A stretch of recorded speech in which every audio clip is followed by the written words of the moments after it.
l'épidémie d'Ebola en République démocratique du Congo. L'OMS se dit préoccupée par l'ampleur et la rapidité de l'épidémie. Faut-il s'inquiéter? Patrick Mouyaya, porte-parole du gouvernement et ministre de la Communication et des Médias, est avec nous ce soir sur ce plateau. Merci infiniment de nous avoir accordé cette interview. Alors, je le disais tout à l'heure, l'OMS se dit préoccupée. Êtes-vous préoccupé de votre côté? Évidemment, nous ne pouvons qu'être préoccupés parce qu'une épidémie, ça touche à nos populations. Il y a des décès, il y a des personnes affectées. Et nous avons, République démocratique du Congo, nous sommes à la 17e épidémie, vous l'aviez dit tout à l'heure. Nous avons l'expérience, nous avons l'expertise qu'il faut. Et donc, nous avons déployé dès les premières heures d'ailleurs les dispositifs qui suivent étroitement et d'ailleurs régulièrement, quotidiennement, à travers le ministère de la Santé, nous publions, parce que c'est aussi la transparence qui est la règle dans ces types d'épidémies. Et je pense que dans les jours qui viennent, nous pourrons être en mesure, comme c'était le cas avec l'épidémie passée, qui était beaucoup plus nuisible. Ça veut dire que toutes ces souches, la souche qui a été découverte, Bundibugyo, elle est moins létale que la souche que nous avons vaincue il y a quelques mois avec un traitement Made in Congo. Et donc, nous avons toute l'expertise qu'il faut. Et aujourd'hui, nous travaillons principalement dans les parties qui sont localisées. Et je dois rappeler que c'est en Ituri, les zones de santé de Mongwalu, de Rwampara, de Bunia, de Niakoundé, qui ont été bien identifiées. Nous avons des cas à Butembo et à Goma, mais nous essayons de faire les suivis et à déployer les mesures qui vont nous permettre d'éviter la transmission. On va en parler plus amplement, mais d'abord, vous parlez de transparence et il y a eu d'ailleurs une réunion de crise hier autour du président Tshisekedi. Quel est le bilan? Le bilan, on parle de 139 décès probablement dus au virus et 600 cas probablement du virus. Pourquoi autant de précautions? Pourquoi nous ne sommes pas sûrs que tous ces cas sont morts du virus? Écoutez, parce que on ne peut pas établir tout de suite qu'ils sont morts du virus, parce qu'il faut procéder par des examens. La différence entre la souche actuelle Bundibugyo et la souche précédente Zaïre s'est manifesté rapidement par des fièvres hémorragiques, des signes qui pouvaient directement être perceptibles. Mais dans ces cas, les virus agissent quelque peu différemment.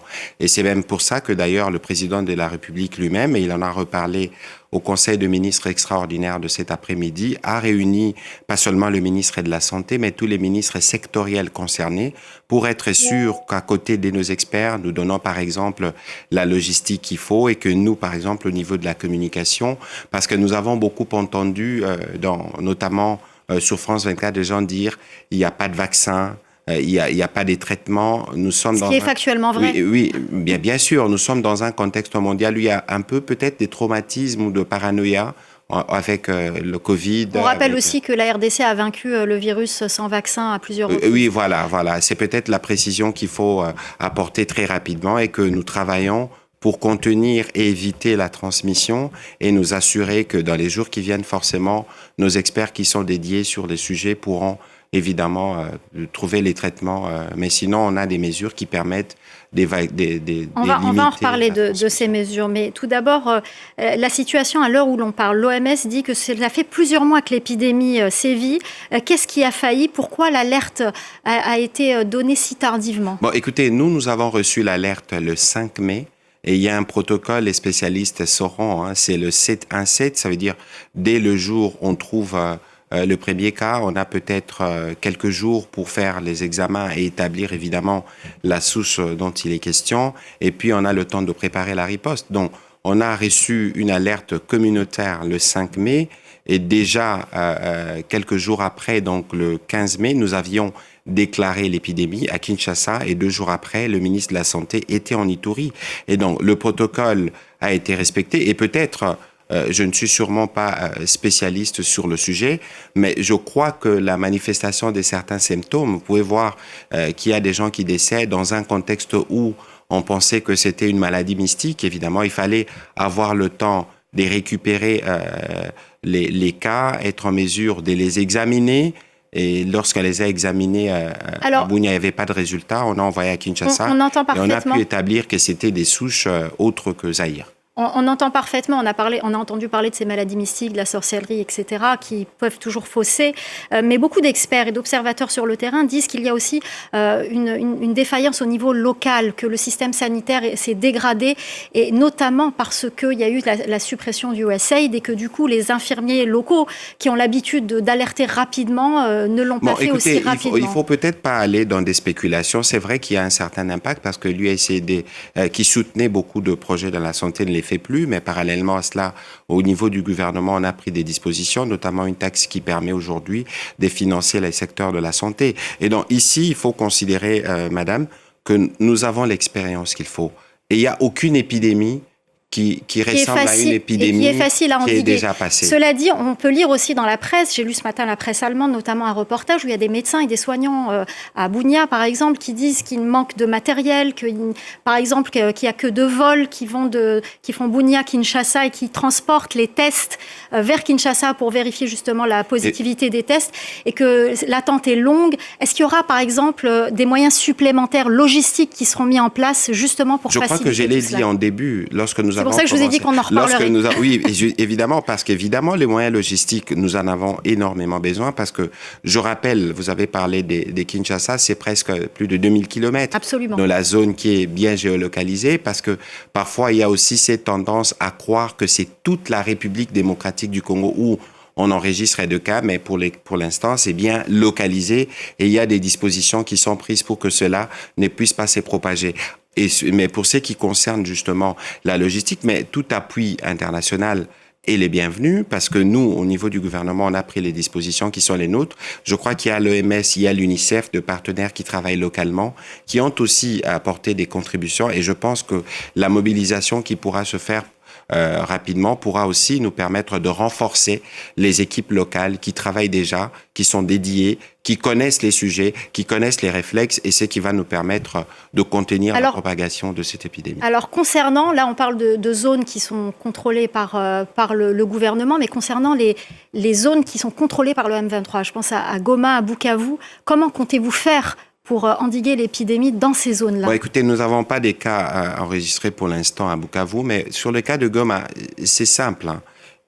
Le Rwanda, en violation d'ailleurs du règlement international en la matière, a décidé de fermer sa frontière. Pour se protéger aussi. On se souvient. Non, on se protège. L'Ouganda aussi on ne se protège pas en fermant les frontières. On se protège en prenant des mesures. Ce n'est pas une maladie respiratoire. Nous avons connu par les passés plusieurs cas d'Ebola. Jamais on a fermé des frontières ou jamais on a pris des mesures. En Ouganda, c'est des mesures à la frontière. On a pris des mesures de confinement. Ici, nous avons, par exemple, pour parler des Goma spécifiquement, d'abord, l'aéroport est fermé. Nous avions ici, à Paris, le 30 octobre de l'année dernière, une conférence humanitaire.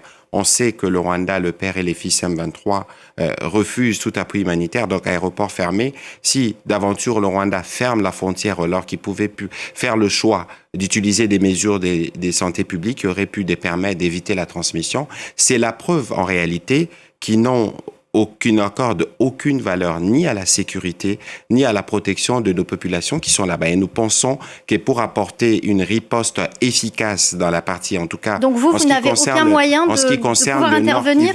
La question, c'est pas que nous n'avons pas de moyens d'intervenir. Nous pouvons intervenir de plusieurs moyens avec des partenaires. Mais regardez, si nous devons envoyer, par exemple, des experts à Kinshasa, ou si nous devons recevoir, parce qu'il y a un laboratoire inherbé sur place à Goma, des tests pour faire des analyses approfondies, arriver à établir de souches, on aura évidemment du mal dans un contexte de fermeture. Il est évident que pour nous, pour une meilleure prise en charge de cette épidémie au niveau de Goma, le troupe rwandaise et le Rwanda doivent se retirer parce qu'ils ont montré qu'ils n'ont aucune capacité.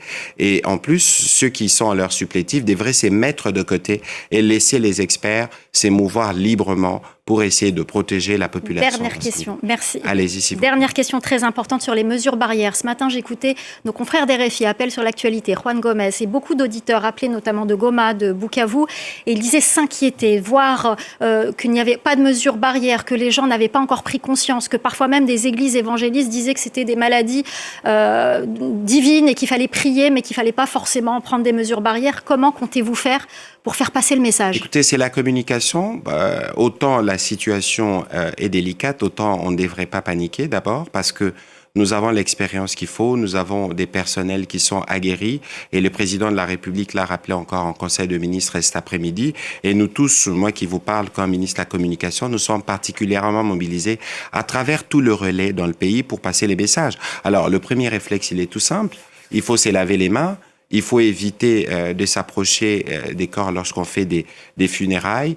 Et je crois que toutes ces mesures d'hygiène ou de santé publique sont connues et nous allons travailler davantage à les rappeler à nos populations pour qu'ensemble, collectivement, nous puissions contenir et éviter la propagation de ces virus. Et d'ailleurs, il y avait en 2018, je rappelle ça rapidement, à l'époque où l'épidémie avait éclaté à Mbandaka, des mesures dans les écoles aussi. Et il y avait aussi des centres de traitement d'Ebola qui avaient été mis en place, des tentes pour isoler les malades des autres malades. Est-ce que ça aussi, ça va être écoutez, fait? tous les dispositifs seront mis en œuvre parce que pour nous, il s'agit de contenir et d'éviter une propagation de la maladie et nous sommes plutôt optimistes au regard de l'expérience accumulée par les passés. Nous allons nous assurer que le message puisse passer partout dans le pays, en tout cas dans les parties qui sont concernées actuellement, pour que cela puisse ne plus se propager, ne plus être transmis.